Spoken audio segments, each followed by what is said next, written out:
Well, welcome back to Simple Truth, where we try to make some simple truths out of the truth. And again, we're in the story of David. We just finished chapter 23. We're now in chapter 24, and David is inching closer and closer to his promises.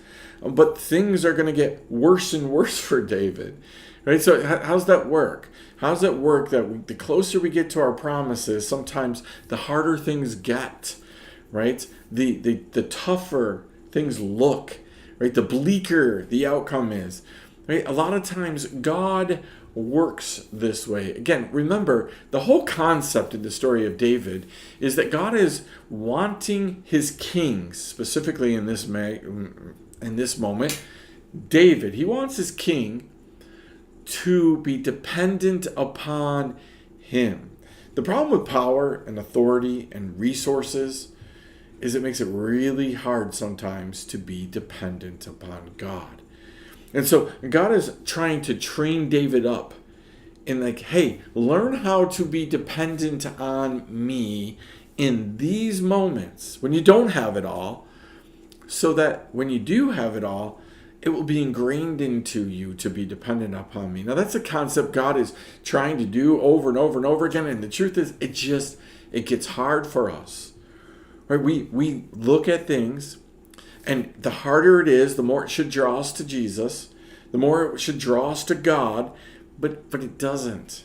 Sometimes those very resources, the very provision, the very positions that God gives us, he gives us those things, and they start drawing our attention away from God. You've heard it. We worship the gifts and not the gift giver.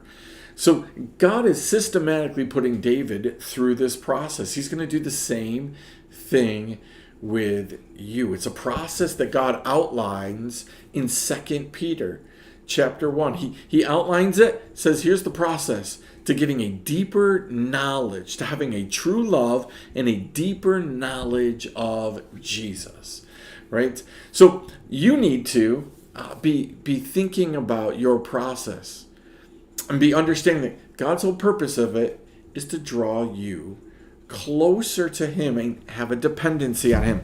So in chapter 24, it starts off, when Saul returned from following the Philistines, he was told, behold, David is in the wilderness of En-Gedi.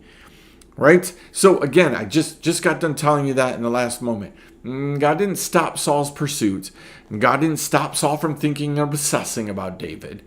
And God just gave David a respite for a moment. Hey, catch your breath, get reorganized, quit fearing, right? Get out of this moment, get some clearer vision, right? And so we pick it up in 24. What happens? Oh, we get that whole point. Saul doesn't forget. He didn't forget his obsession with David.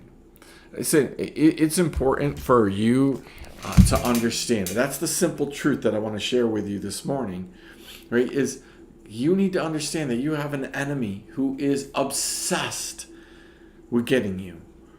He can be distracted for a minute, go off, do something else for a minute, get a respite. God can intervene and say, hey, you're not gonna touch him for a moment. But this is like a boxing match, right? That never ends. You get a 3-minute round, followed by 1 or 2 minutes in between, then a 3-minute round, followed by 1 or 2 minutes in between. Right? Like there are those moments of a break, but it's round after round after round after round with the enemy. He'll pick right up where he left off, trying to get you. Why is that conversation important? This idea, having this conversation is important, because I think sometimes we think that if we win a battle, we're done. Yay, we're good. We won it. God says, no, you're just on to the next battle. Wars are made of individual battles, right? This is a war that has been going on and will continue to go on until the final battle, which isn't yours and mine. It's the final battles with Jesus. So you're going to continually be pummeled. You're going to have moments where you win and you're going to have moments where you lose, but you have to keep in sight, always in mind, that you have a real enemy who is obsessed with taking you down. if you don't have that in your mindset, not that we live in fear, and it's not that we get obsessed with him, right? But we are constantly aware that at every moment the enemy is out to get me. At every moment the enemy wants me defeated, right? He wants us dead. So when you get that concept, now you start looking day to day, moment to moment, differently. Super important. Super important for you and I to keep that in mind, not just in our own lives, but the lives of those around you. Do you understand that those around you are in the same battle? The enemy wants them defeated. He's going to do things to defeat them. So are you prepared for that? Do you understand that? Do you have compassion towards that? As you're watching people fall, as you're watching people struggle, do you have compassion for that battle? Knowing that they have a real enemy as well that wants them destroyed. So that's a little bit to chew on, right? Are you aware of how obsessed your enemy is with your downfall? Chew on that. We'll see you next time right here. Simple Truth.